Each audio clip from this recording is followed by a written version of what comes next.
My friends on tour, they trip out how much I think and how much I've got going on. Like, I'm pretty much in my head 24 hours a day.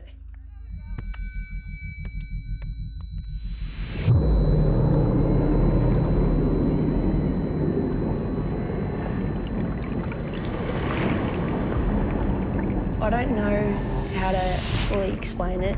I think it was honestly just being super curious of like, why can't I be as good as anything, you know? Why can't I just be crazy good at something? So I guess my whole objective of this whole surf thing is like, I'm good enough at it that I want to chase it and see how good I can actually get.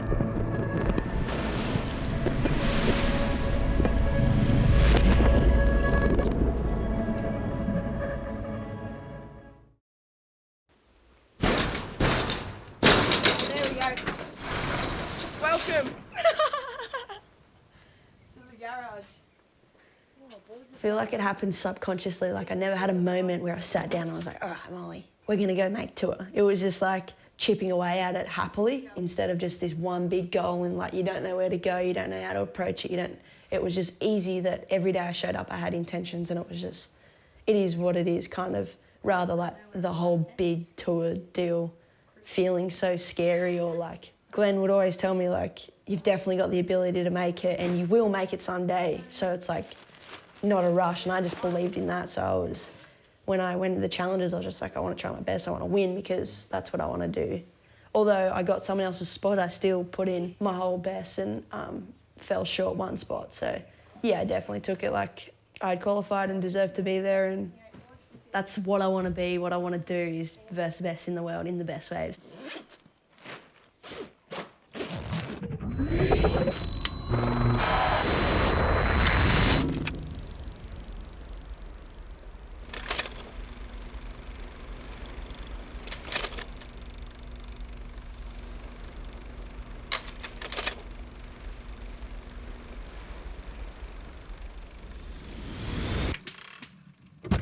It's a race to the gate.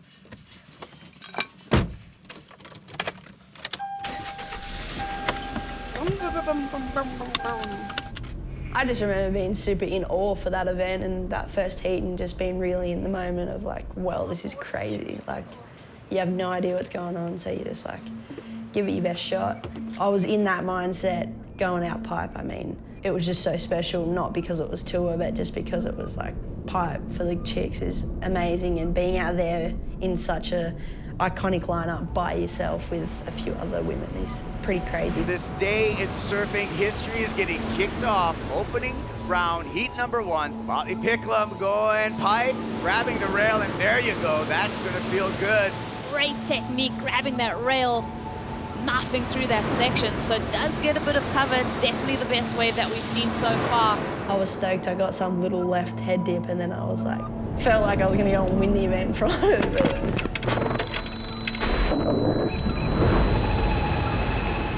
Carissa Moore, 5-time world champ, versus the Australian rookie on tour, Molly Picklum. Carissa Moore in the non-priority heat, rolls into this one. Long bottom turn and a nice swoop off the top. Molly looking down the line, nice roundhouse cutback.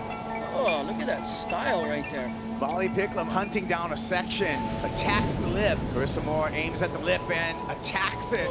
A little bit of a bobble there, but recovers.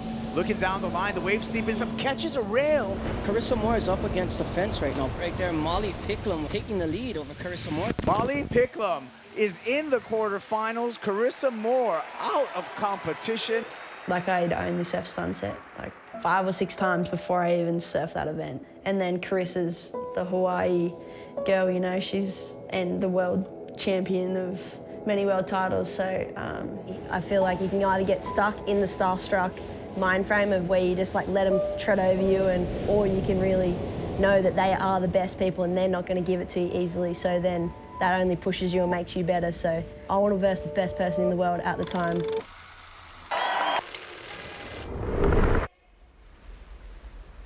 I had a couple good heats there, like just doing turns, and that was kind of more like you could rip some waves. So I felt like my surfing was meant to be there. So I took that confidence from those 3 events, went to Bells. I wasn't in the oblivious part anymore. I was kind of just like had expectations of like this would be the best moment of my life if I won this event. And that was before I had surfed my first heat, so. So Molly starts off, hits that little foamy section, almost dripped at the fins. Well, you got to give her A for effort. You know, she threw everything at that final turn, but unfortunately was just a little late to the party. It's just like such an iconic event, and all my friends and family were there, and I guess losing first round definitely wasn't in the plan.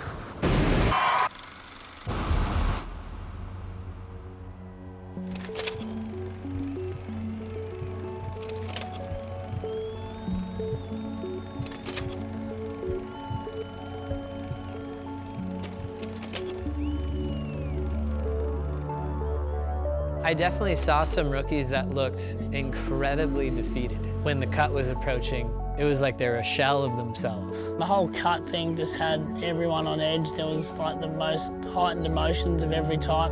I knew kind of the situation that I had to pretty much win the event to qualify for that back half of the year, and I knew that every heat meant something, so. Molly Picklum versus Tyler Wright. She's trying to save her spot on tour as well here at Margaret River. Tyler Wright coming off a huge win at Bells, still looking powerful.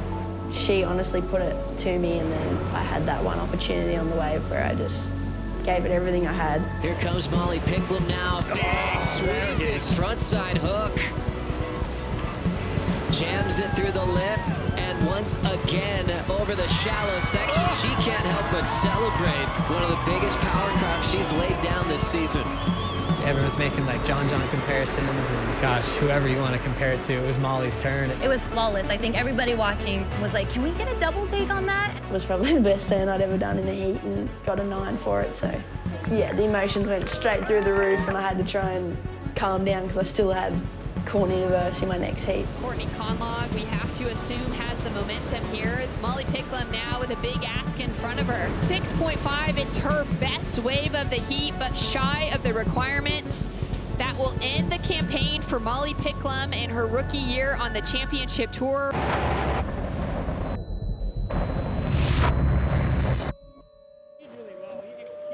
Went numb, to be honest. Like, I didn't even want to feel the negative because it was just such a cool year, and I would have loved to have made the cut.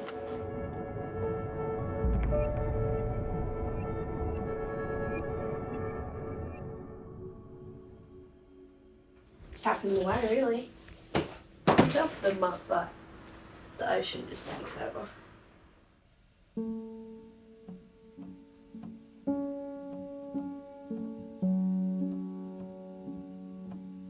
Snapper, I felt like I did out of point to prove, in a sense, of just being knocked off, and got kind of a good result, and that actually nearly was the start of like the snowball effect going down the hill, because it was like, oh, the dream's on again, you know? Like, I just went from not, and then now I've got a result, so I feel this pressure because I've actually got instantly a good chance at requalifying. And I want to be back on that tour so badly. And then going into Manly, I was playing with that emotion, and then the feelings of like falling off tour were there, so it was like a tough time, to be fair.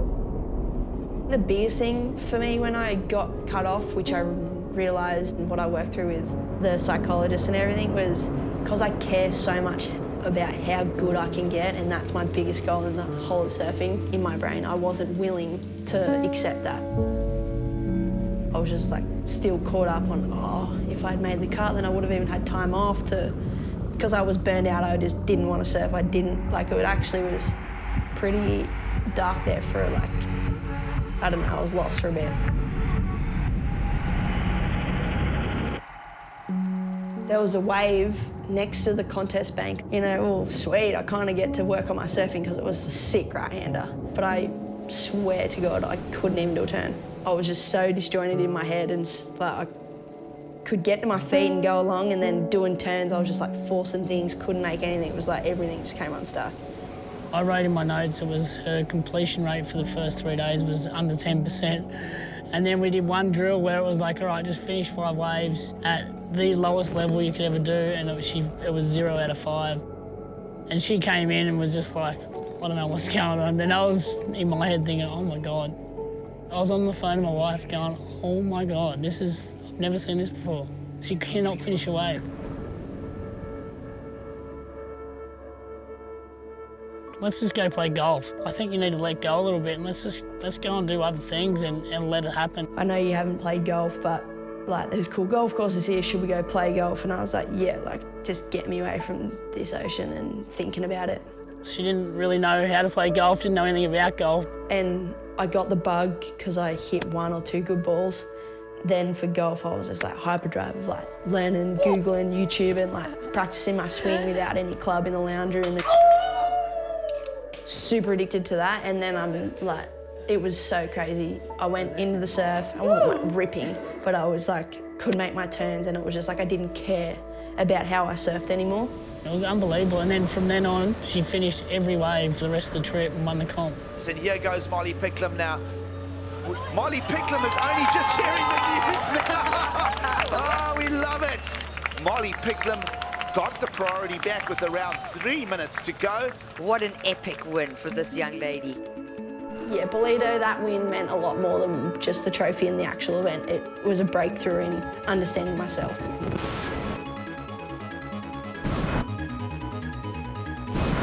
It's my drive and how hard I want to push myself to get to this, to see how good I am.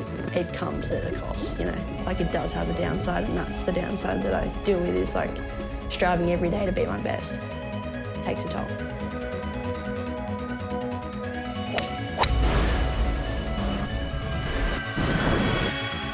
That's probably the unique part to me, and yeah, I don't struggle with it. I mean, I have struggles with it, but I don't judge it or want to change it or anything like that. So I definitely accept it, and that's probably why I can deal with it.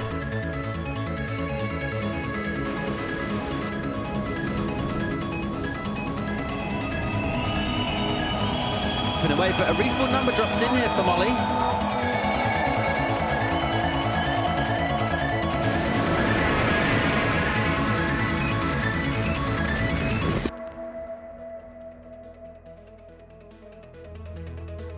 Yeah, Molly, let's go! Back on, girlfriend! Section 3 for 7:30. What a way to end our trip.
I guess the best thing that I think is like, I'm not scared of the cut because I've been there and I've actually fallen off and I know how it feels. You get moments where you like feel like you're chasing and the carrot's just there, and then you realise it's like such a long journey, and it's just, you got to take it as it comes. And it honestly taught me so much, what I really needed to learn about myself and what to deal with. And unfortunately for me, because I have that hyperdrive personality, I had to hit rock bottom to then learn to take it easy a little bit. So yeah, honestly, wouldn't change it for the world. I'm super happy that I got kicked off. Like, it was like the biggest, hardest moment of my life, but the biggest like learning, and I'm so grateful that I actually went through it, because I felt like I came out of it a way different person, and like just, yeah, a lot stronger.